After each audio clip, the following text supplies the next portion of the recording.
Okay, so you say that you consider technology and to a certain degree intelligence in the human being in its present form to be some sort of double-edged sword. Uh, why you why do you think that is? You even have a talk called technology I mean intelligence as a double-edged sword. What do you think that is?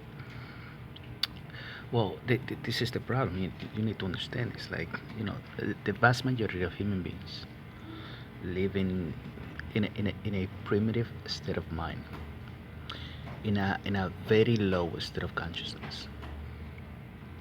Nature evolves, everything evolves. The universe is always moving forward, and today we have all these advances in technology. Every week, some new technology is coming up.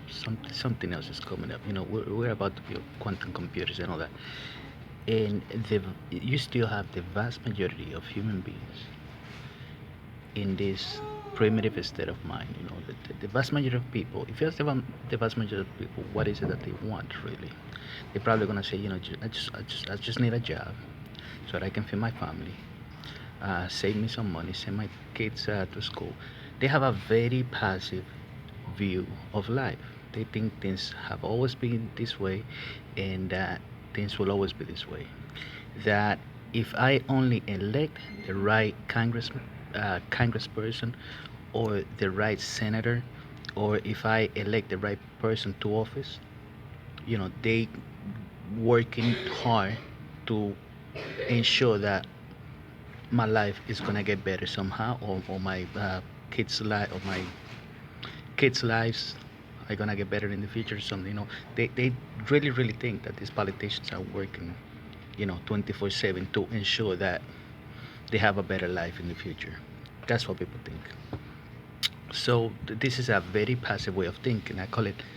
They are still in a primitive state of thinking. But wait a minute.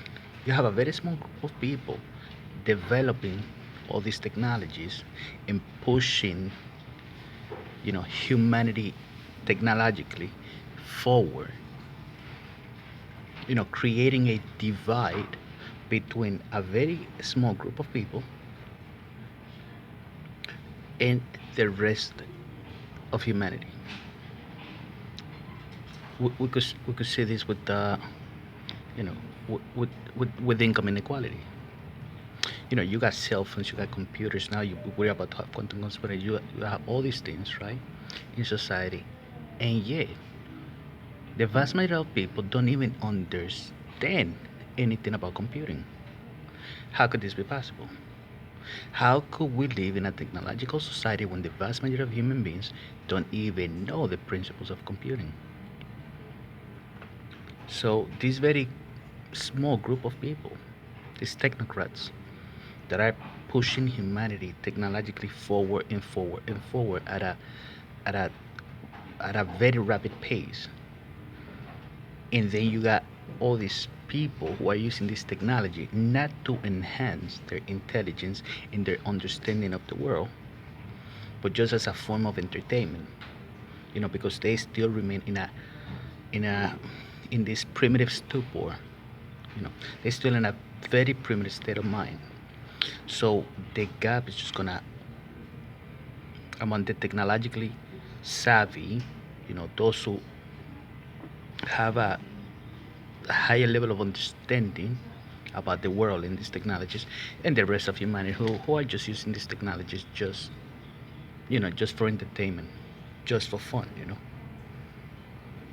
They just amuse at all these gadgets and all these things that are being created today, but they have no understanding whatsoever that these are tools. So these people are probably going to be left behind. So a huge gap is being created, not only knowledge and money and power. You know, this is a huge gap that is being created, and this is why I said technology could end up being together with intelligence as a double-edged sword, because this is the thing that could bring about the demise of the human race one day. Think about it this way. Think about the people who rule the world. Crazy, unstable people. In this day and age, we got very, very powerful technologies. Very, very powerful destructive technologies. Hydrogen bombs, nuclear weapons, chemical weapons, coming up artificial intelligence. Now we're gonna have all these tools in the hands of very powerful people who are basically, by any measure, anybody completely fucking insane. So what could possibly go wrong there? You got a group of fucking crazy people at the top ruling the world, and then you got a bunch of fucking crazy, ignorant fucking people following, just following because they have no understanding of what the fuck is going on in the world. You know what I'm saying? And then you got another group of people advancing humanity technologically, putting these technologies. It's like a pyramid. It's like a triangle. You got the powerful who control the masses. You got the technocrats who create all the technologies and all that. And then you got the masses who consume all these technologies and give the powerful their power by electing them, and give the technocrats all their wealth by buying their products. And this is a weird fucking dynamic when you think about it.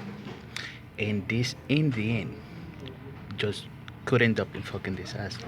That's why I always thought that intelligence in the human being could end up being a double-edged sword if we use this intelligence to create the technology and the weapons that are ultimately going to decimate the human race.